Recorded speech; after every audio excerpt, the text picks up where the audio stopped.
What's going on, everybody? Today I'm going to show you how to fish for native brook trout in a stream you never fished before by going through my process of how I prepare for these trips. Before we get started, there are some things that you need to decide before we plan this type of trip. First, what equipment you should bring. Probably one of the most important things to decide before planning your trip. Many of these streams are going to be in wooded, rugged terrain.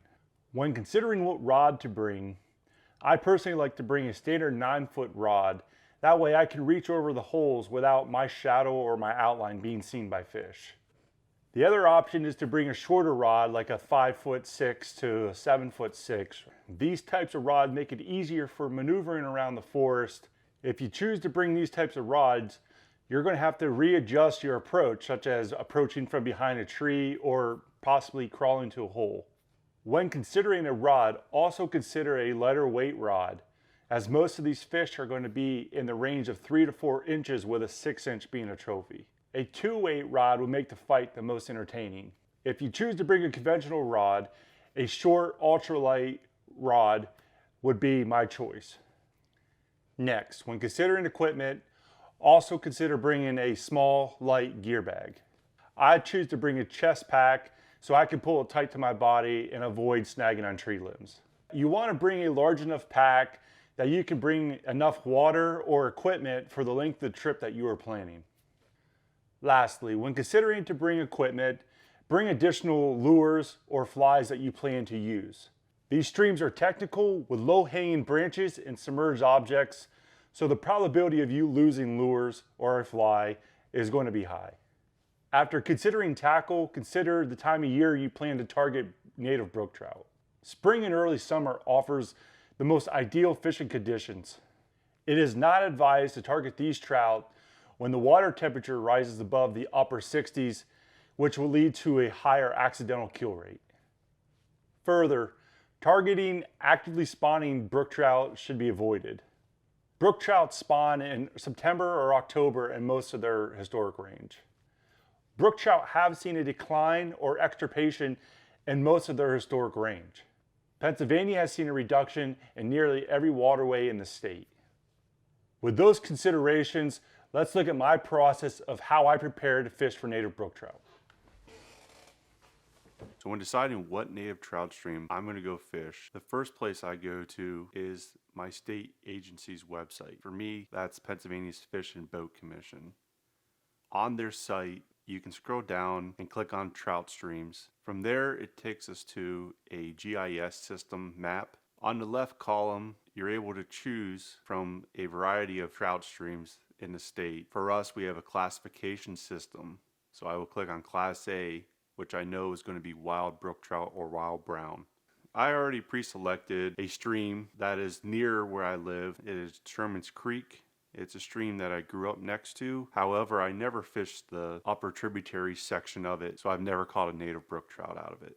If you come from a state that doesn't have this type of system, another website that I found is wildtroutstreams.com. This site also brings up all the wild brook trout streams in Pennsylvania, and at the bottom you can check out the classification system. The nice thing about this site is that you can click on any state in the US. Here's New York, and you can see based on their classifications what brook trout streams have a higher population and which ones do not. The other cool thing about this site is that if you're looking to fish for other native trout other than brook trout, you can also use this site for that. Here you can click on the different subspecies of cutthroat trout, and it will bring up the streams and waterways in which they are currently located. This map's also nice because it allows you to go from satellite to topographical and gives you a lot of information about the terrain in which these streams are located. The partners of this website are generally state agencies, so you know that a lot of this information is very credible. So once we've figured out the stream in which we are going to fish, the next thing that we have to consider are entry and exit points into these streams. As we said earlier, a lot of this terrain is wooded and rugged. If you do not plan this, you may have issues trying to get into the stream or exit the stream. Here we have an exit point into the stream in which we're going to be fishing. However, we also have an entry point from where the trail comes in. So this is a perfect trail. So once we found the stream that we are going to fish and we have a trail system to get in and out, I'm ready to get my gear around and go fish the stream.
So it's 5:30 in the morning. We just got up. I'm heading up to Sherman's Creek, which is the stream that we chose yesterday based off the map that is on our state agency website. We're meeting Nick up there, and we are going to show you guys how to fish for native trout in a stream that we've never fished before.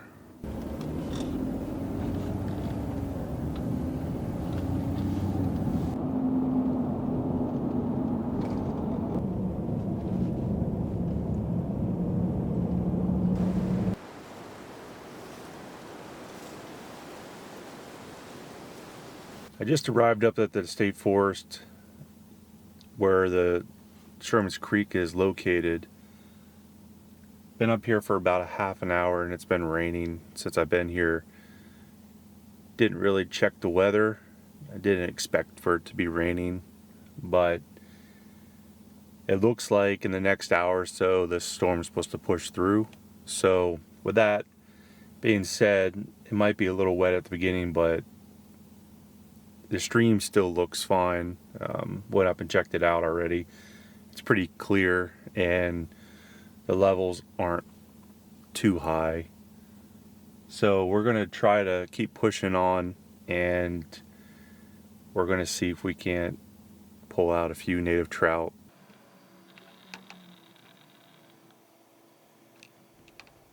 Just a little tip, something I have found by fishing these upper tributaries is that they are less productive than their lower sections. So I generally use a dry fly because these trout tend to look up. So today I'm going to be tying on a flying ant pattern. As we get down to lower sections, I will probably switch this over to some type of nymph pattern.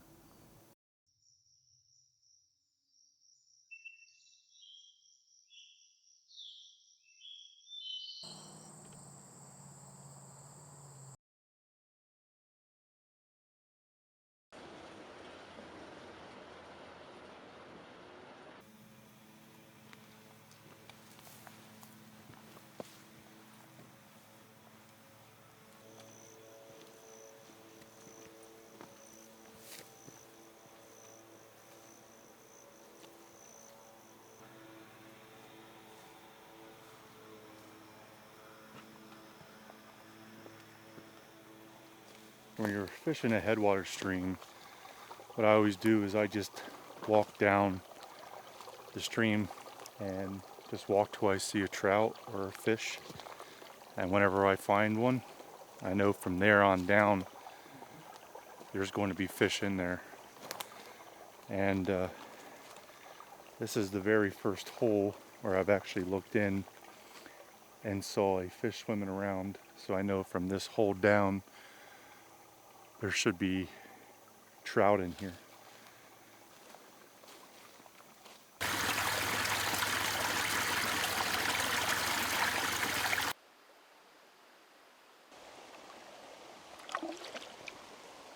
Must be getting a little more productive the further down we go. Here's a crayfish.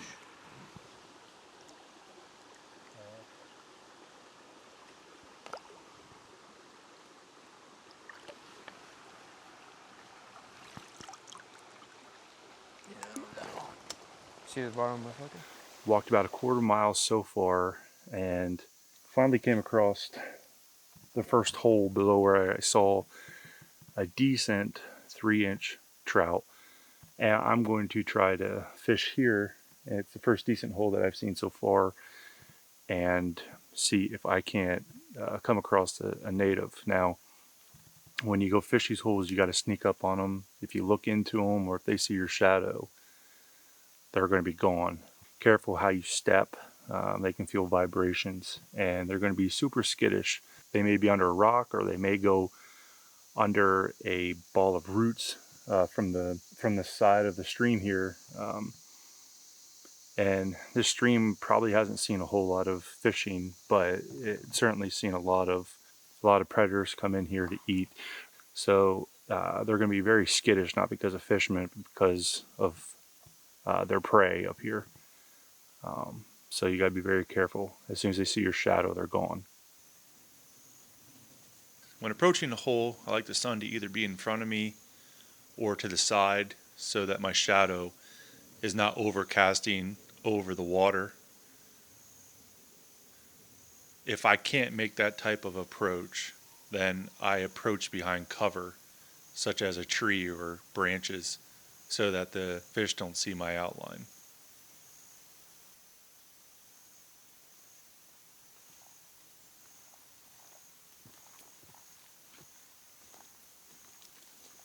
So I just went up, fished this hole that I just found. I did end up spooking a decent size one. Decent size is 3-inch up here. The native swam up and went underneath the ball of roots. So I think I've started to run into the populations here where they're actually catchable on maybe a size 18 to 22 fly. Right now I'm using like a size 18 ant pattern, so hopefully I did have very, very small ones come up to it, but they were too small to take the hook.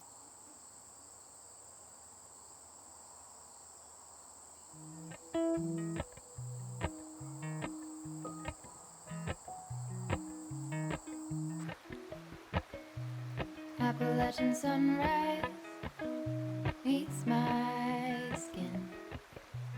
Even with my eyes still closed, I can feel it coming in. Golden. There's a big snake skin all weaved in between there. Snake skin. Golden, golden things.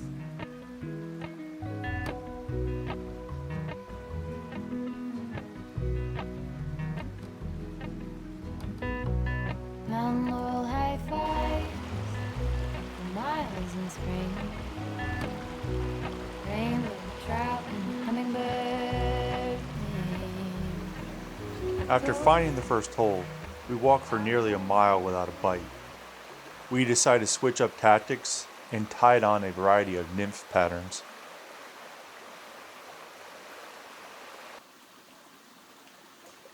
Even with this change of tactics, it seemed like we were on the verge of being skunked.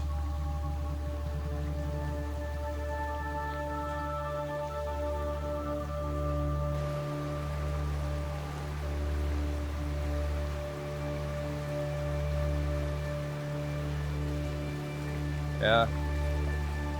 Maybe they're just not on today for some reason.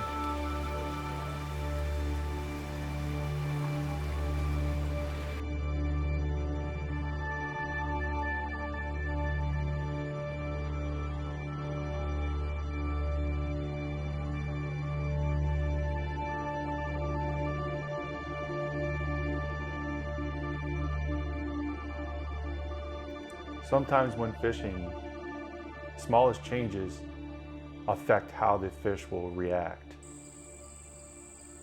For us, the clouds parted and the sun came out, and the fish suddenly became active.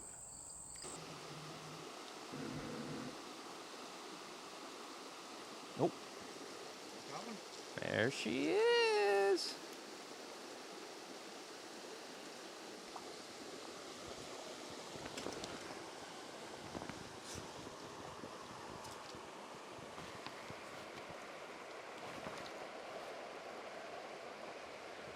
Took a size 12. Uh-oh.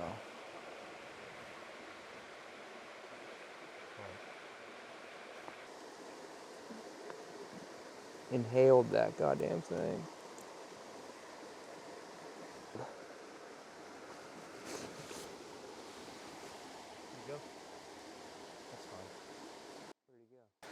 He took a size 16 hare's ear. That was olive. And I was fishing that with the size 16, and then as a dropper, a little size 20. And I just flipped it up under that bush. And he nailed it. He inhaled it. Probably a little too much for his own good, honestly. Within a few minutes, Nick was hooked up again. Here we go.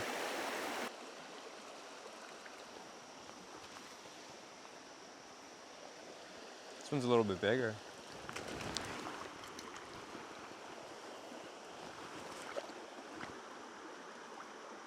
Dude, look what he's got in his mouth. That's crazy, dude. Oh. Yep. Quick release. Look, down inside his throat that's what he's been eating. So one of those chubs like you caught, there was 2 of them in his mouth. It's all right. I didn't think they'd be that much of a predator. Just as fast as they turned on, the trout went dormant again, and we hit the end of our trail. Although we only caught 2 wild brook trout, the visual experience of those trout morphing into their spawning colors was worth the trip. I encourage everyone to take advantage of the natural fishery wild brook trout streams provide. If this video helped you out in any way, please like and subscribe to be notified about new content uploaded to our channel. If you would like to share tactics you use when fishing for native brook trout, please share them below. Keep those barbs pinched, the rod tips high, and I'll see you next time on the water.